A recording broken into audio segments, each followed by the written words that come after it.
Este é o Café Nuclear, o podcast da medicina nuclear. Aqui você encontra sua dose de informação. Novidades em radiofármacos, avanços tecnológicos, boas práticas clínicas e tudo que movimenta o ecossistema da medicina nuclear. Vamos falar sobre ciência, compartilhar experiências, comentar eventos e congressos e trazer os destaques mais importantes da nossa área. Prepare seu café e acompanhe a conversa. O episódio de hoje é mais um passo em direção à jornada que promete misturar informação, ciência e um toque de energia nuclear para o seu dia.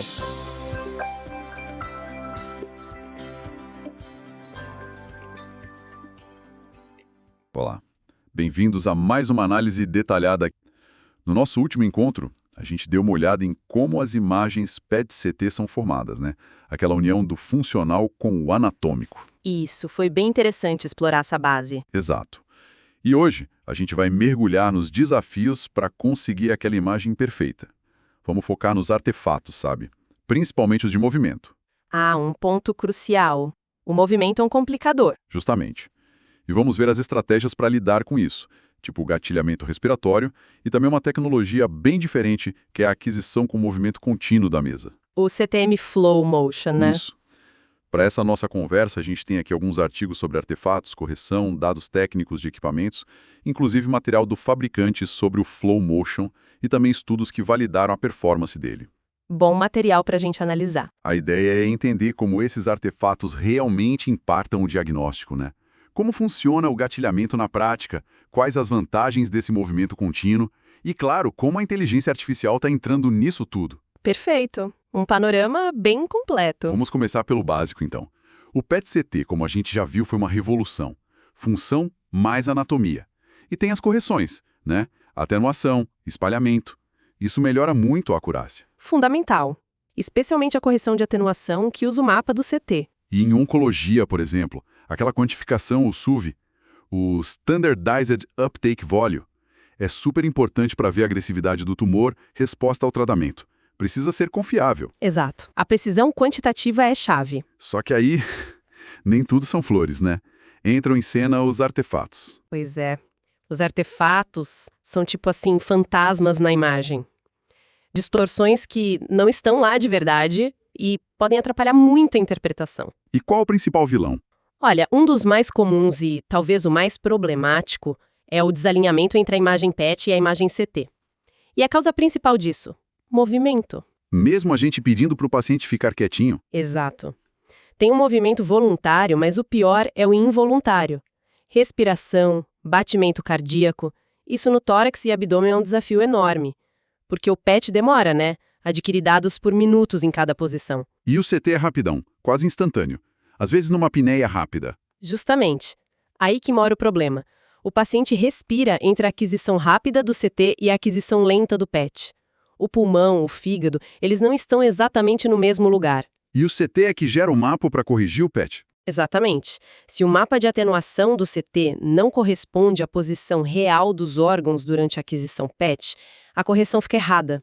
O software pode corrigir de mais ou de menos a intensidade do sinal PET. E isso afeta o SUV diretamente? Diretamente. Pode aumentar ou diminuir artificialmente o SUV. E não só isso, a lesão pode parecer borrada, maior ou até deslocada. Aquelas figuras 2 e 3 do artigo de artefatos ilustram isso muito bem.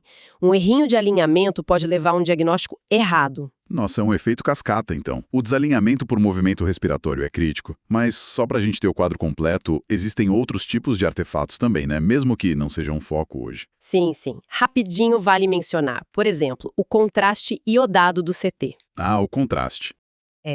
Ele absorve muitos raios-x de baixa energia do CT, mas quase nada os fótons de 511 keV do PET. Se você usa um CT com contraste para fazer o mapa de atenuação do PET, pode acabar superestimando a captação nas áreas onde o contraste está concentrado. Fica parecendo que tem mais atividade PET ali do que realmente tem. Entendi. E implantes metálicos, próteses, essas coisas. Causam aquelas faixas no CT, né? O streaking. Isso. E essas faixas significam que o CT não mediu a atenuação corretamente ali. O metal bloqueia os raios-x. Aí, quando esse mapa de atenuação errado é aplicado ao PET, pode criar áreas de captação falsamente altas ou baixas ao redor do metal. Faz sentido. E o truncamento? quando parte do corpo fica fora do campo de visão do CT. Exato. Às vezes, o paciente é largo, ou os braços ficam do lado. O PET consegue ver essa parte, mas o CT não viu. Aí a correção de atenuação naquela região fica faltando. E o resultado geralmente é uma captação artificialmente alta nas bordas da imagem PET. Ok, quadro geral entendido, mas voltando ao nosso foco principal. Movimento respiratório. Tórax, abdômen. É o grande complicador. Como que a gente lida com isso? É aí que entra o tal do gatilhamento respiratório, o gating. Exatamente.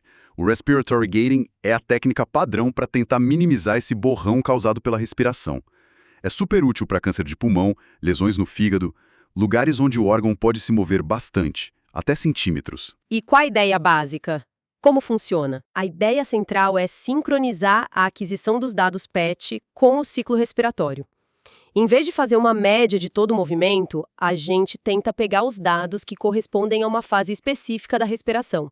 Geralmente quando o movimento é menor, mais estável. Uma fase mais quieta, digamos assim. Isso.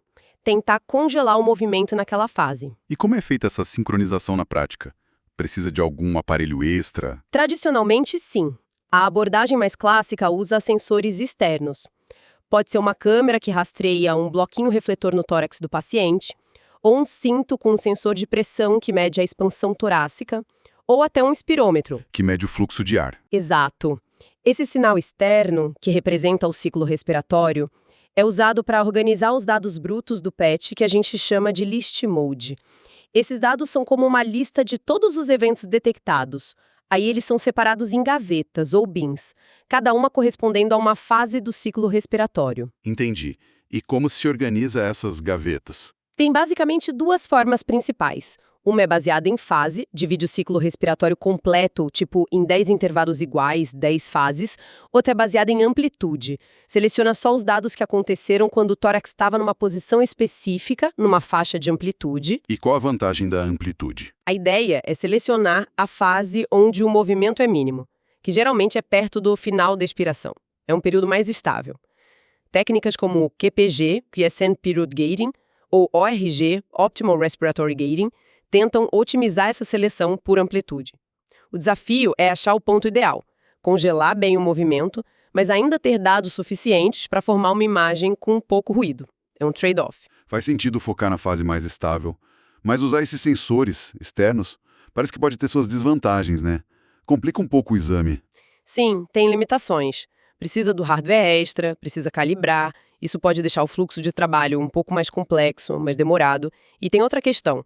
O movimento que a gente mede na superfície do corpo, com o cinto ou a câmera, nem sempre representa perfeitamente o movimento do tumor lá dentro do órgão. Ah, pode haver essa diferença. Pode. E a respiração do paciente também pode mudar de padrão durante o exame, ficar mais rápida, mais lenta. Isso pode afetar a qualidade do sinal do sensor. Por isso, surgiram alternativas que não dependem desses sensores. Alternativas. Que tipo de alternativas? São as técnicas que a gente chama de DDRG, Data Driven Respiratory Gating, gatilhamento respiratório guiado pelos próprios dados. Usando os dados do PET mesmo? Como assim? A sacada é que o próprio movimento respiratório causa pequenas variações no sinal PET que o equipamento detecta. O tórax se move, os órgãos se movem e isso modula um pouco a quantidade de radiação que chega nos detectores em cada instante. Entendi. O movimento deixa uma assinatura nos dados. Exatamente. E existem algoritmos inteligentes que conseguem analisar essas pequenas flutuações, seja nos dados brutos em list mode, seja nos sinogramas ou até em imagens reconstruídas rapidamente e extrair dali um sinal que represente o ciclo respiratório do paciente, sem precisar de nenhum sensor externo. Nossa, isso é muito interessante. Simplifica bastante o processo por paciente, né? Não precisa colocar cinto, marcador. Exato. Simplifica o preparo e tem a vantagem teórica de que o sinal extraído pode refletir melhor o movimento interno real, já que vem dos próprios fótons detectados. Existem várias abordagens matemáticas para fazer isso. Analisar variações de contagem, o centro de massa do sinal detectado, usar técnicas mais sofisticadas como análise de componentes principais, PCA. E a tecnologia TOF, Time of Flight, que melhora a localização do evento PET, ajuda nisso? Ajuda muito. O TOF melhora a relação sinal-ruído e a resolução temporal, o que facilita detectar essas flutuações sutis causadas pela respiração, torna o DDRG mais robusto e confiável. E além de só selecionar dados de uma fase específica, existem também métodos mais avançados como o MDB, Elastic Motion Deblurring. Desborramento elástico do movimento? Isso. A ideia aqui é tentar usar todos os dados adquiridos, não jogar fora os das fases com mais movimento. Esses métodos estimam como a imagem se deforma entre as diferentes fases respiratórias e usam essa informação para corrigir o borrão na imagem final. É como se ele tentasse combinar a nitidez de uma fase parada com a boa estatística, o baixo ruído, de ter usado todos os dados. Complexo, mas parece promissor. É sim. E claro, tem abordagens híbridas. Usar um CT 4D, que também é sincronizado com a respiração, para ajudar a modelar o movimento no PET, ou em sistemas PET-RM, usar informações da ressonância. O ponto-chave em qualquer técnica de gating é garantir que o CT usado para correção de atenuação esteja alinhado, sincronizado com a mesma fase respiratória que você está usando para a imagem PET final. Senão você corrige o borrão, mas introduz o erro de desalinhamento que a gente falou no começo. Muita tecnologia envolvida para lidar com a respiração. Mas, vamos lá, na prática clínica, qual o real benefício disso tudo? Implementar o gate faz diferença para o tratamento do paciente? Olha, em cenários específicos, o benefício é bem claro sim. Primeiro, na detecção e caracterização das lesões, especialmente lesões pequenas ou com baixa captação de FDG, ou aquelas bem perto do diafragma, onde o movimento é maior. Que poderiam passar despercebidas ou mal interpretadas. Exatamente. Existem relatos na literatura de lesões que pareciam benignas na imagem sem gating por estarem borradas e que com gating mais nítidas foram corretamente classificadas como malignas. Isso pode mudar completamente a conduta. No estadiamento do câncer também, principalmente em estágios mais iniciais, achar um linfonodo pequeno que estava borrado ou uma lesão adicional no fígado, isso pode mudar o estadiamento TNM e, consequentemente, o tratamento proposto. Imagino que para quem vai fazer radioterapia, então, seja ainda mais crucial. Fundamental. No planejamento de RT, especialmente nas técnicas mais modernas e precisas, como o SBRT, a radioterapia estereotáxica, é essencial saber exatamente onde o tumor está e como ele se move. Para não errar o alvo. Exato. O PET betilhado, muitas vezes na forma de 4D PET, que mostra imagens em várias fases da respiração, permite definir o chamado ITV, Internal Target Volume. É o envelope que contém todo o movimento do tumor. Isso garante que a dose alta de radiação cubra toda a lesão durante todo o ciclo respiratório e, ao mesmo tempo, minimiza a dose nos tecidos sadios ao redor. Evita tratar o volume maior que o necessário ou, pior ainda, deixar parte do tumor de fora. Precisamente. Ajuda a otimizar a dose e a reduzir a toxicidade. E do ponto de vista quantitativo, o que acontece com o valor do SUV quando a gente aplica o gating? Geralmente, o que a gente observa é um aumento no SUV máximo, SUV max, e no SUV médio, SUV min, da lesão. Aumenta por quê? Porque o sinal que antes estava espalhado, borrado pelo movimento, fica mais concentrado na imagem corrigida, a intensidade máxima fica maior. Por outro lado, os volumes que a gente mede, como o MTV, Metabolic Tumor Volume, e o TLG, Total Lesion Glycolysis, tendem a diminuir. Ah, porque a lesão fica mais bem definida, menos borrada. Exato. A delineação fica mais precisa, esse efeito é mais pronunciado quanto maior for o movimento da lesão, claro. Isso também impacta métricas mais complexas, como as de textura da imagem, usadas em radiômica. O impacto prognóstico dessas mudanças na radiômica ainda está sendo estudado, mas é uma área de pesquisa ativa. Entendido. Então, o gating é uma ferramenta poderosa para congelar a respiração. Mas você mencionou lá no começo uma outra abordagem para aquisição de corpo inteiro, que não envolve parar a mesa a cada posição, o movimento contínuo. Isso mesmo. É uma alternativa ao método tradicional, que a gente chama de Step and Shoot, SS. No SS, a mesa para, o equipamento adquire dados por alguns minutos naquela posição, bed position, aí a mesa avança um pouco, para de novo, adquire mais dados e assim por diante, cobrindo o corpo todo em etapas. Um processo meio aos trancos, digamos. É. Já na abordagem de movimento contínuo da mesa, o CTM, Continuous Stable Motion, A coisa é diferente, o nome já diz. O paciente desliza suavemente, continuamente, através do túnel do scanner, enquanto os dados PET são adquiridos sem interrupção. Uma implementação comercial bem conhecida é o sistema Flow Motion da Siemens. Mover continuamente em vez de parar e avançar. Qual a grande vantagem disso? Parece mais fluido e intuitivo?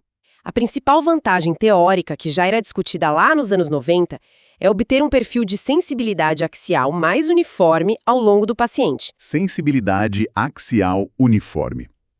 O que isso quer dizer na prática? No modo Step and Shoot, a capacidade do equipamento de detectar os eventos PET é máxima bem no centro de cada parada da mesa e diminui um pouco nas bordas dessa posição. Para cobrir o corpo todo, essas paradas precisam ter uma sobreposição, o overlap. Mesmo assim, pode haver uma variação na quantidade de sinal detectado e, consequentemente, no ruído da imagem, especialmente nas junções entre as paradas e nas extremidades do exame, tipo na cabeça e nos pés. Então a imagem pode não ser perfeitamente homogênea no SS. Pode haver variações. O CTM, por não ter essas paradas discretas e essas junções com sobreposição, busca eliminar essa heterogeneidade. A promessa é uma qualidade de imagem mais consistente, com ruído mais uniforme, de cima a baixo no paciente. Interessante. E, tecnologicamente, o que foi preciso desenvolver para fazer o CTM funcionar bem na prática, como nesse sistema Flow Motion? Bom, segundo o material do fabricante e alguns artigos técnicos, foi preciso mexer em algumas peças-chave do sistema. A mesa do paciente, por exemplo, usa um sistema de acionamento magnético de altíssima precisão. Isso permite controlar a velocidade de forma muito fina, desde muito devagar até bem rápido, e saber a posição exata da mesa a qualquer momento com precisão submilimétrica. Um controle bem rigoroso do movimento. Exato. Outro ponto é a eletrônica de aquisição. Ela teve que ser redesenhada para conseguir registrar a posição exata da mesa, junto com cada evento PET detectado, em tempo real. Essa informação é salva nos dados List Mode. Isso exige uma capacidade enorme de processamento e armazenamento de dados, porque o fluxo é contínuo. E o processamento dos dados em si? É preciso aplicar uma normalização dinâmica para compensar o fato de que diferentes partes dos detectores podem ter eficiências ligeiramente diferentes. Uma engenharia complexa por trás. E como essa tecnologia se saiu em testes de performance, comparada aos sistemas Step and Shoot? Foi validada por estudos, seguindo padrões? Sim, existem publicações que avaliaram o Biograph MCT Flow, usando os padrões da indústria, como o NEMA U2 2012. E os resultados mostraram algo importante. A performance intrínseca do sistema PET não foi comprometida. Ou seja, a qualidade básica do detector se manteve. Exatamente. A resolução espacial, que é a capacidade de ver detalhes finos, a sensibilidade, que é quantos eventos ele detecta por atividade, e o NEC, que é uma medida de qualidade de imagem versus ruído. Todos esses parâmetros foram muito similares aos do sistema anterior, da mesma linha que usava o modo SS. A introdução do CTM não prejudicou a performance fundamental. Isso é um bom sinal. E, na prática, a imagem final para o paciente, comparando o CTM com SS, o que os estudos mostraram? Estudos que compararam os dois modos, usando tanto objetos simulados, os Phantoms, quanto em pacientes reais, geralmente mostram uma qualidade de imagem visual geral bem parecida, ou equivalente. A capacidade de detectar lesões, a recuperação de contraste, também parece ser similar, desde que, claro, o modo SS use uma sobreposição adequada entre as beds. Então, não houve uma diferença gritante na qualidade geral. Na qualidade geral, parece que não. Mas tem uma observação interessante que aparece em alguns estudos com pacientes e que também foi notada na avaliação NEMA. O ruído tende a ser visivelmente mais baixo e mais uniforme nas extremidades axiais do exame, lá na cabeça e nos pés, quando se usa o CTM, em comparação com o SS. Isso confirma aquela vantagem teórica do perfil de sensibilidade mais homogêneo. Parece que sim. E as medidas quantitativas, como o SUV médio no fígado, por exemplo, também se mostraram consistentes entre os dois modos. Não houve grandes diferenças aí. Certo. Então o CTM traz essa uniformidade, especialmente nas bordas. Mas a tecnologia que a gente está falando é Flow Motion AI. Onde que a inteligência artificial entra nessa história? Boa pergunta. A parte AI vem de um algoritmo específico de Deep Learning que a Siemens desenvolveu, chamado ALPHA, sigla para Automated Landmarking and Parsing of Human Anatomy. Nome comprido. E o que ele faz? O papel da IA, nesse caso do Alpha, é automatizar e padronizar o planejamento do exame PET-CT. Automatizar o planejamento. Como assim? O técnico não precisa mais definir onde o exame começa e termina? Basicamente, o algoritmo Alpha analisa aquela imagem inicial de planejamento do CT, o topograma ou Scout View, sabe? Aquela imagem rápida de corpo inteiro. E ele identifica automaticamente vários marcos anatômicos-chave do paciente. Tipo, o topo da cabeça, os pulmões. Exato. Topo da cabeça, órbitas, pulmões, fígado, rins, bexiga, articulações do quadril, joelhos. Ele reconhece essas estruturas. E com essa informação? Com base nesses marcos identificados, o sistema define automaticamente onde começa e onde termina cada segmento da aquisição PET contínua. E ele faz isso seguindo protocolos clínicos que já estão pré-definidos no sistema para diferentes tipos de exame. Por exemplo, tem um protocolo para câncer de pulmão, outro para linfoma, outro para melanoma. A IA adapta o plano do protocolo à anatomia específica daquele paciente que está na mesa. Ah, então ele personaliza o plano para cada pessoa, mas de forma automática, baseado no protocolo. Exatamente. E isso se conecta com outra vantagem do CTM, a possibilidade de variar os parâmetros de aquisição ao longo do corpo. O Flow Motion permite, por exemplo, mudar a velocidade da mesa ou aplicar o gatilhamento respiratório só em uma região específica. Como assim? Imagina um exame para câncer de pulmão. O protocolo pode dizer para o sistema: olha, na região do tórax, use o gatilhamento respiratório para corrigir o movimento. Mas nas pernas, onde não tem tanto interesse o movimento, pode ir mais rápido para economizar tempo. Ou no exame pélvico, talvez o protocolo peça para ir mais devagar naquela região, para ter mais sinal, melhor qualidade local. E a IA que comanda isso tudo automaticamente. O sistema Flow Motion AI, com o algoritmo Alpha, faz exatamente isso. Ele lê o protocolo clínico selecionado, identifica a anatomia do paciente com a IA e aí ajusta automaticamente os limites de cada região e os parâmetros de aquisição, velocidade, gating, para cada uma delas. O operador não precisa ficar definindo manualmente cada trecho, cada velocidade. Nossa, isso parece simplificar muito o trabalho do técnico. E deve garantir mais consistência entre os exames também, né? Exatamente esse é o objetivo. Reduzir a quantidade de cliques, a intervenção manual no planejamento, torna o processo mais rápido, mais reprodutivo e menos dependente da experiência individual de cada operador. Garante que aqueles protocolos otimizados que talvez sejam complexos de configurar manualmente sejam aplicados de forma consistente, paciente após paciente. A IA funciona como um tradutor. Pega a intenção clínica do protocolo e transforma num plano de aquisição detalhado e adaptado à anatomia da pessoa. Fantástico. Então a IA age como um copiloto inteligente, né? Permite que toda a flexibilidade do movimento contínuo seja usada de forma eficiente e padronizada na rotina. É a tecnologia otimizando não só a imagem em si, mas todo o fluxo de trabalho. Perfeitamente colocado. Ótimo. Acho que cobrimos bastante coisa hoje. Vamos recapitular rapidamente. A gente viu que os artefatos, principalmente os de movimento da respiração, são um problemão no PET-CT.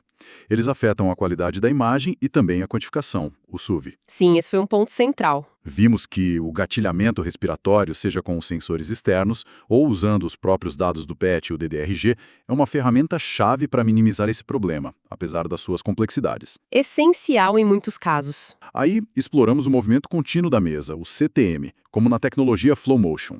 A ideia é ter uma aquisição mais uniforme, talvez com menos ruído nas pontas do que o Step and Shoot, e que abre portas para personalizar a aquisição. Uma abordagem diferente com suas vantagens. E, por fim, vimos como a inteligência artificial, com algoritmos como o Alpha, está entrando para automatizar e padronizar o planejamento desses exames contínuos, tornando essa personalização mais eficiente e reprodutível no dia a dia. Exato. A IA otimizando o setup do exame. Uma evolução bem interessante em como a gente adquire as imagens. Com certeza. E toda essa evolução na aquisição faz a gente pensar qual será o próximo passo, né?